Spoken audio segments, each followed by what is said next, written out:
Certains diraient que c'est l'un des centres-villes les plus kitsch au monde. Il a été construit il y a quelques années avec de l'argent de prêteurs étrangers.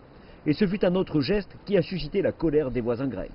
Pour eux, chaque élément de l'architecture et des monuments autour sont une arnaque totale de l'histoire grecque.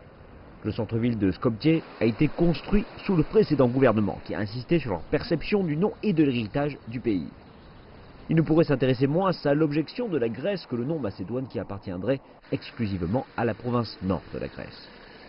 Mais après que le nouveau gouvernement est arrivé au pouvoir ici l'an passé, ils ont radicalement changé le courant politique du pays. Ces images ont été prises en juin dernier, quand un accord historique avec la Grèce a été atteint sur le changement de nom du pays en Macédoine du Nord et la volonté de se débarrasser de tous ses héritages grecs. Mais l'accord doit encore être validé par la population lors du référendum de dimanche. Chacun doit faire des compromis chez soi, avec nos épouses, que l'on accepte ou pas, c'est ainsi. Un compromis est fait après la guerre, vous laissez les fusils et les chars, vous asseyez à une table et faites des compromis. Nous sommes parvenus à un accord, un compromis juste, et nous nous sommes fait un ami par cette occasion. Allons de l'avant avec notre magnifique Macédoine.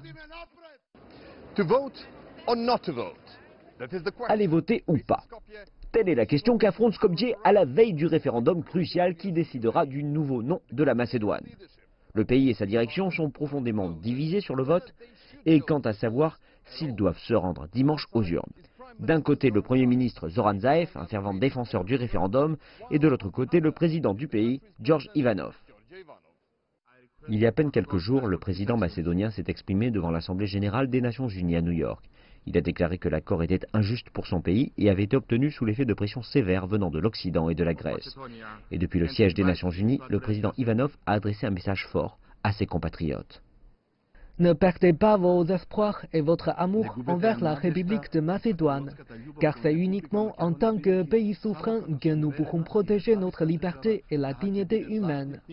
Moi, en tant que citoyen, j'ai déjà pris une décision. Le 30 septembre, je ne voterai pas.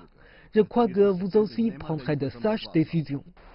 Cet accord pourrait apporter de nouvelles perspectives avec l'OTAN et l'adhésion de son pays à l'Union européenne. Mais Ivanov a par la suite déclaré qu'accepter serait un suicide historique pour la Macédoine. Ce sont désormais les électeurs qui décideront dimanche s'ils sont ou non en accord avec lui.